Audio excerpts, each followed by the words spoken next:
Thank you for watching again this week. You know, I'm challenging you to dream big. Dream bigger than you're dreaming right now. Think outside the realm of possibility. That's one of my favorite things to do, is to challenge people to pursue their dreams. And not only challenge you to do it, but show you how. That's one of my callings, I believe, and one of my passions is to show people and teach people how to pursue their dreams. You know, I've been talking about stretching your imagination, thinking bigger, taking the time to just sit somewhere quietly and just think, just dream, just imagine. You know, don't think of that as wasted time. That's what every successful person does. They sit quietly and they just think. What do I want to accomplish? What do I believe God wants me to do during my lifetime? And even aside from your divine calling, why God's placed you here, but what are some of those big dreams you have of places you want to go, people you want to meet, things you want to do, cars you want to drive? What are those big dreams that you've set for yourself, but maybe you've never taken them seriously because they seem so outrageous, it looks like it'll never happen? I want you to dream those dreams. Dream as big as you possibly can. And this comes from the Word. God wants you to dream as big as you can. You know, I'm always challenging people to write your dreams, make them plain on paper. And that's part of pursuing your dreams, is writing your goals and your dreams on paper.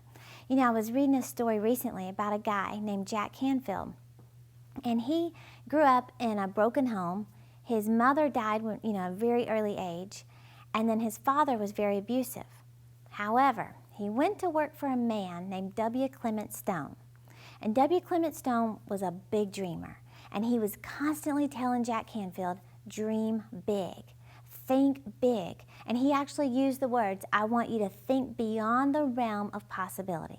He said, I want you to just set your imagination on something so big that it would actually astound you if you really accomplished it.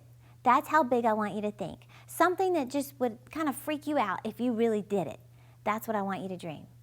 So he was constantly challenging him to do that. Let your imagination run wild. Dream big. Think big. Then he wanted him to write his dreams. Write it down. So at the time, Jack Canfield was making $25,000 a year. That was his salary. So you can kind of see where he was financially. So he thought, okay, outside the realm of possibility would be $100,000. If I could be making $100,000, that would astound me. That would be outside the realm of possibility.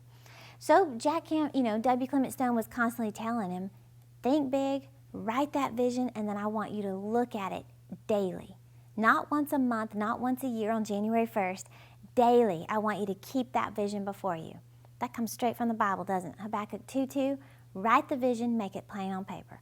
So Jack Canfield just had this idea. He thought, okay, I'm going to create a dollar bill and add some zeros to it and make a $100,000 bill, because that was his vision, clearly written out.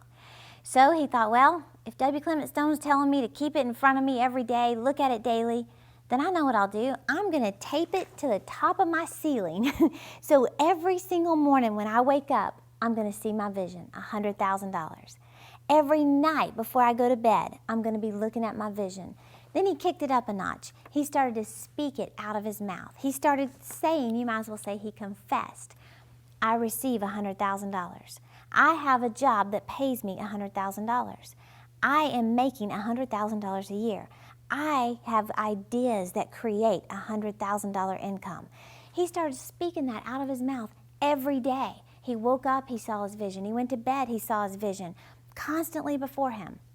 And Jack said, after a couple of months, nothing changed. Nothing significant happened. But then one day, while he was imagining that money, looking up at his vision, he had an idea. He just had an idea. Apparently, he had written a book years ago and had 400,000 copies sitting in a warehouse, which is kind of hard for me to fathom, that many copies.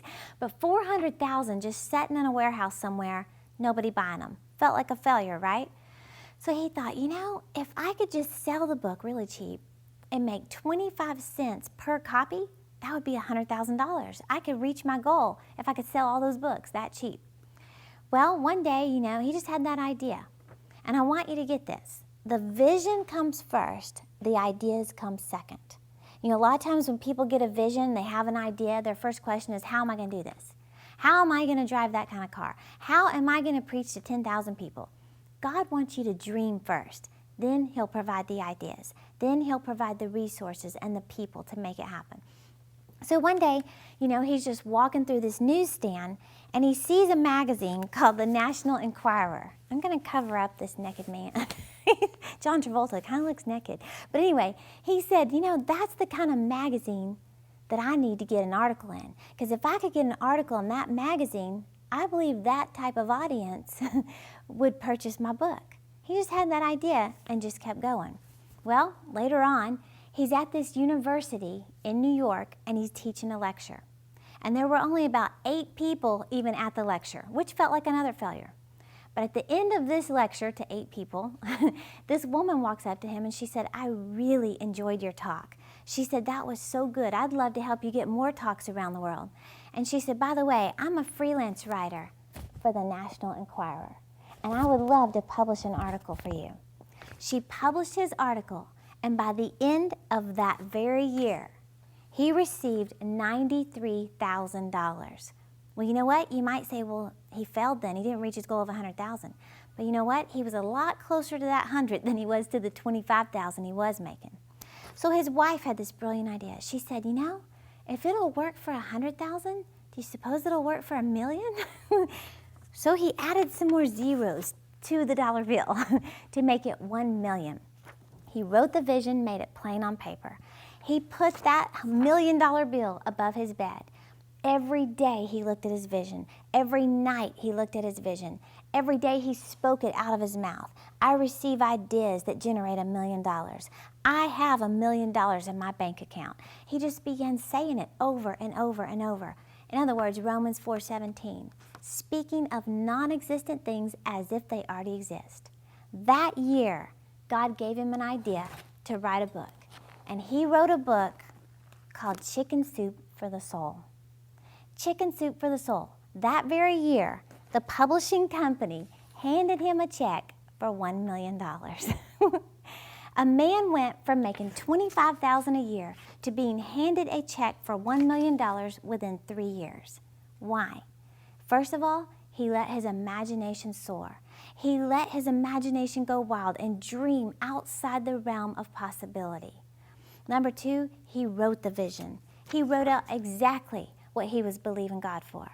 And number 3, he spoke it out of his mouth. He spoke it. He declared it before it ever happened. And you know what? God wants to do the same thing with you. Think about Joshua 1:8. This book of the law shall not depart out of your mouth, but you should keep it before you, right? Do all that it says, and then He'll make your way prosperous, and you'll have good success. You have to do the same thing with your dreams and goals. That's why I want you to get this new series on Can You Imagine? I share stories like I just shared right now and lots of others from athletes and movie stars and Bible heroes who've done this very thing, and God's led them into doing the impossible. I want you to get the new series, and if you don't have your own Dreams and Goals notebook, get this notebook, get the new series, listen to it, and then do it, okay? Tell me you're gonna do it. Then I want you to write me and share with me all those dreams that you're pursuing. Thank you for watching me, and I'll see you next time.